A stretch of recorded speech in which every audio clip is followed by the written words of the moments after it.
my God, that would be classic. Michael McBroom, he's the AD, Director of Athletics at Stephen F. Austin State University, my proud alma mater. I'm proud to be a part of that as an alum. Joins us on 365 Sports. If I asked you, and thanks for your time, Michael, if I asked you, name all 18 teams in the Big Ten, could you do it in less than a minute? All 18 in the Big Ten in a minute? Not a chance. I don't think I could either. No. We all got stuck. I got 16, and I left out Illinois and Maryland. Yeah. So. And then we all got stuck on something.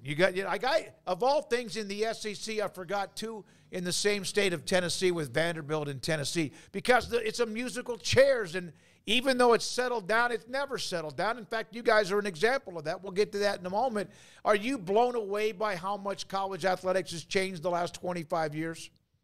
It's crazy, isn't it? I am, especially, the last 7 or 8 and the impact of, everybody, I don't really like to talk about COVID much, but that almost accelerated even further all the changes through that period of time. But it's a completely different business model, as you guys know, and the gaps between the top to even the bottom in Division I they're just gigantic now. But I also think that you can either complain about it or you can say, hey, this is the new world and let's figure out a way to go be successful and win championships and do the things. And that's certainly what we'll do at Stephen F. Austin. And it's always good to be on the air with the Lumberjack. That's good stuff. Yeah. I like that. Axum Jacks, Mike. No question about it. So you haven't been there very long with Ryan Ivey moving on, but all of a sudden and this had kind of just popped up, the move to the Southland Conference. Why back to the Southland Conference? I saw a quote where you said you want more stability, but moving conferences, at least for now, is not. But why the Southland Conference? Well, as I was looking at through things, interested in taking the job and going through the process, I think you'd agree. At virtually every level in sports, geographic rivalries, the geographic footprint, it's kind of the heartbeat of sports, right? You want to have those regional rivalries so that people will, come see you on the road, and you have, it's all the things, high school, college, even the pros are aligned to a certain extent geographically, save for the Cowboys and the NFC East. Never really made sense, right? But as I looked at that, and then I look at where our alumni are. We have 120,000 living, proud Lumberjack alums, and more than 80% of them live east of I-35. And we're flying all over the place, playing games outside of the footprint for our alumni and where we recruit students and student athletes from. And the Southland, we were fortunate that we had an opportunity there, and as I looked at it, the ability to play those games in what is our primary market was just too good to pass up. And we need to be playing in Texas. We need to be playing in Louisiana and building our brand and enhancing our brand even further in what's really our core market, our primary market. So that was the real gist of it. And to return to some rivalries that, as you know, have been pretty good through the years. So I got a question for you. You don't just get to move for free, and there's all these different ways of moving, and, of course, the autonomy 4 or what used to be the 5 conferences, there's exit fees, and they're arguing about that right now in the ACC with Clemson, North Carolina, Florida State, whatever. SFA's budget is what it is. How big was the fine to leave, and is that something you can make up, you think, pretty quickly? Yeah, it's still to be determined what the actual number will be, but as we looked at that piece, certainly there's an exit fee. But what we will save in travel and gain in additional economic impact in Nacogdoches, we'll have that covered in the next 2 to 3 years. It really wasn't even a part of the decision because we knew that, especially with the reduced travel costs, we would be able to recoup that pretty quickly. So we'll handle it internally. Whatever the final number is, and like I said, within 2 to 3 years, we'll be good on it. Michael, there are, schools around the country that are going into these, coast-to-coast conferences. And, for football, and if you're going to make $90 million a year on your television contract in men's basketball and women's basketball, that's probably not really that big of a deal. But when it comes to the Olympic sports, that's probably going to be a drain. How do you think this will be eventually a trend after a couple of years of, Stanford flying to Clemson to play a softball game, or Rutgers going to UCLA to play volleyball, and then having to, stay over, kind of at like in Nebraska and play another game in the middle of the week, that it just becomes untenable to be a student athlete in an Olympic sport or what they would call non-revenue? Yeah, there's no question. I mean, it's it's one thing to fly across the country 5 or 6 times with your football team to do it. You fly out on a Thursday night or a Friday morning, you play a game, you come back, you miss virtually no class time, and it's one game. When you look at tennis, softball, baseball, the traveling as much as those teams do, it is such a wear and tear on the body. It's honestly, it's asinine to put. When you have teams and schools and competition right around you, you've got to figure out a better way. Football is different, but the others, and basketball, you're traveling small teams, and again, the revenue is there. But the others, you've got to figure out something better, and hopefully you get to a model that maybe not all the sports are tied together for the same deal. It seems to me that would be the most reasonable approach, but we're not going to have that problem, Stephen, thankfully. So SFA, obviously, the football drives everything. You mentioned the travel, the athletes, the student athletes you're going to recruit. Was the WAC? Was there still, were teams leaving, Grand Canyon, I think Seattle, Sam Houston State initially, of course, now they're FBS. Was it just not the conference that everyone thought it was going to be? With all due respect to them, they got great schools there, but was it just not what that maybe was going to be a part of the future? Yeah, certainly the departures of members create instability. I wasn't a part of the original discussions to move, although I was approached a couple of times in West Texas about an interest to reclassify to Division I and join the WAC. I understood at the time they were trying to get the 2-bid basketball league, which would drive additional revenue, and men's basketball would be the primary focus. That was the original dream, but again, the athletics landscape has changed and people are moving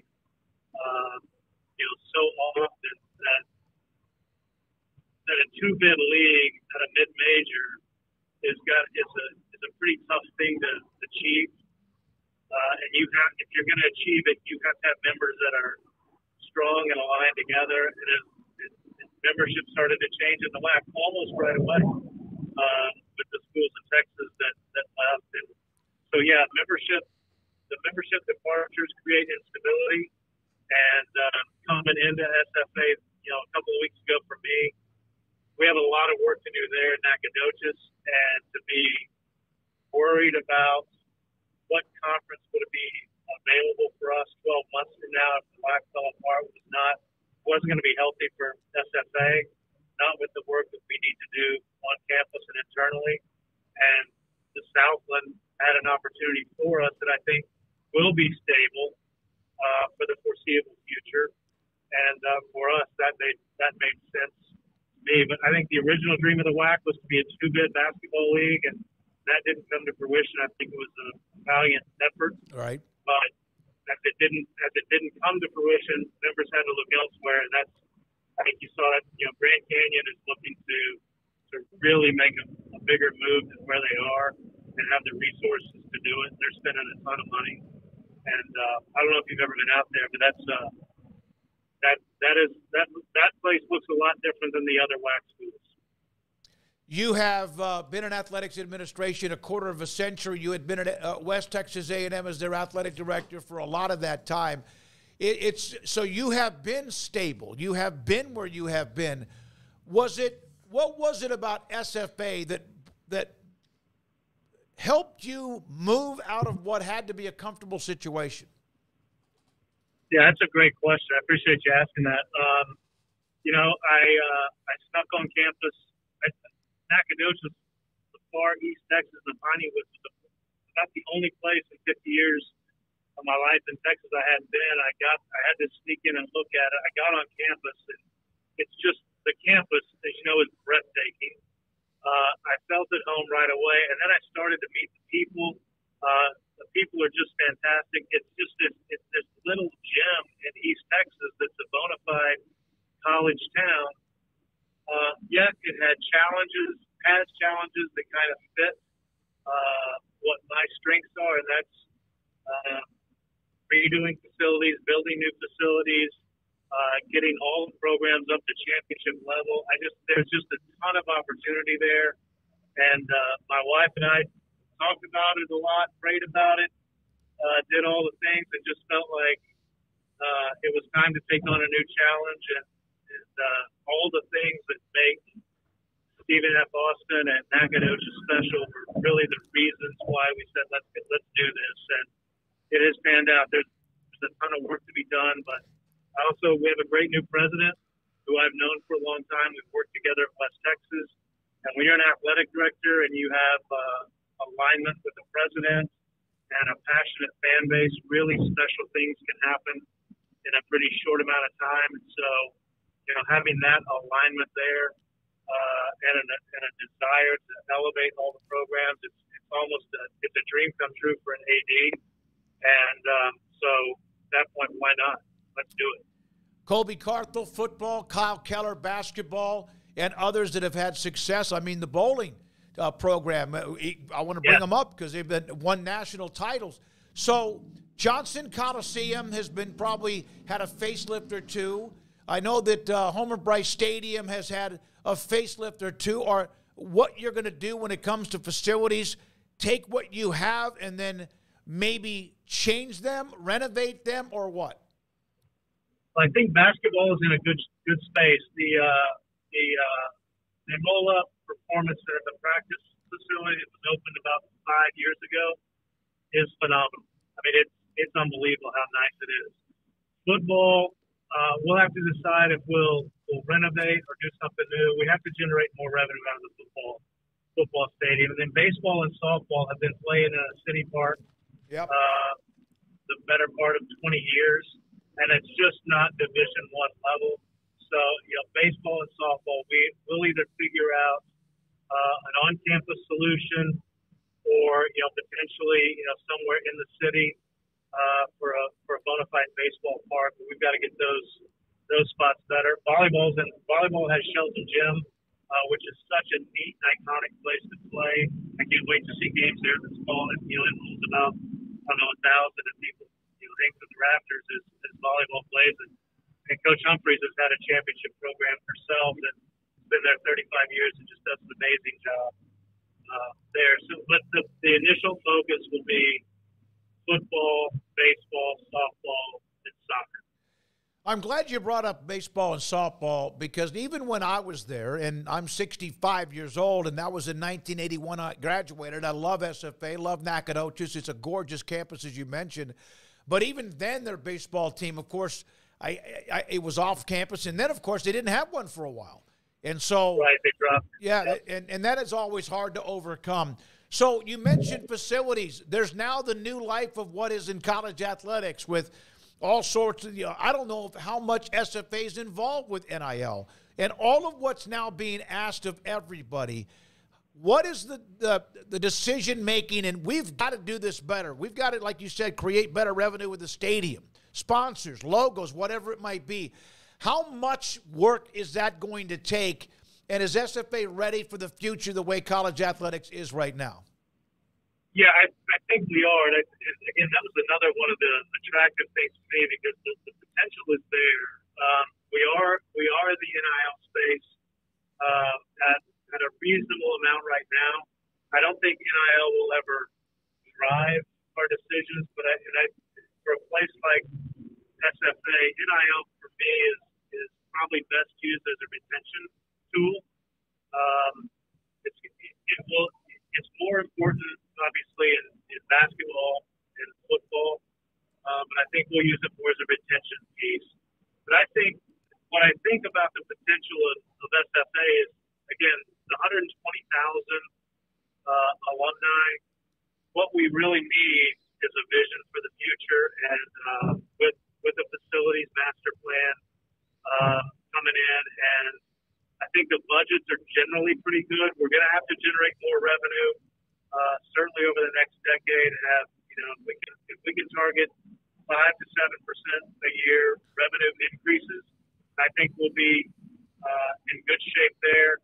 Our facilities need to help drive more revenue, and certainly sponsorship revenue and donor gifts. But success breeds success, and so our first priority is to get better on the field with the scholarship funding and the coaching staff and plans for facilities. And once that starts rolling, and enrollment also has to grow, because that drives revenue for not only the institution but athletics as well. If we can get everything going in the right way, the potential for Stephen F. Austin is huge. I really believe that, and I think it's not a deal for me to come in here and we'll spend 5 years and make it a little bit better. This is the last job I hope I ever have in college athletics. By the time I leave, SFA is going to be a powerhouse in all sports at the level that we need to be competing at. And I think if we can get that stability, it's kind of what we did at West Texas. And I'm going to take the same model here. And West Texas, when I took over, was terrible all across the board. SFA is in a much better place right now, especially with basketball. And for me, the whole deal for me is to unlock the potential with getting everybody competitive, everybody excited with the vision forward. And I do think the revenue, it's good now and will grow to support what our ambitions are. One of the things I've always thought about, Michael, from even when I was there, is that like back then, even it was AIAW, Sue Gunner and the women's basketball team was like in the top 2 or 3 in the country in basketball. Football had the run with Larry Centers and in those great teams in the late 80s, and I know they've had other runs too. It always seemed like that certain sports had runs, but it wasn't always at the same time.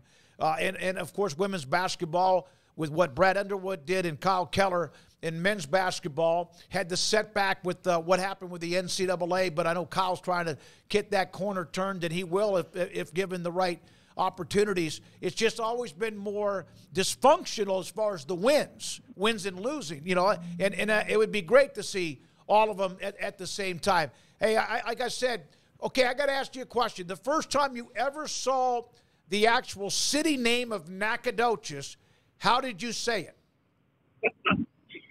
It's one of those, when I was a kid, I grew up in Dallas.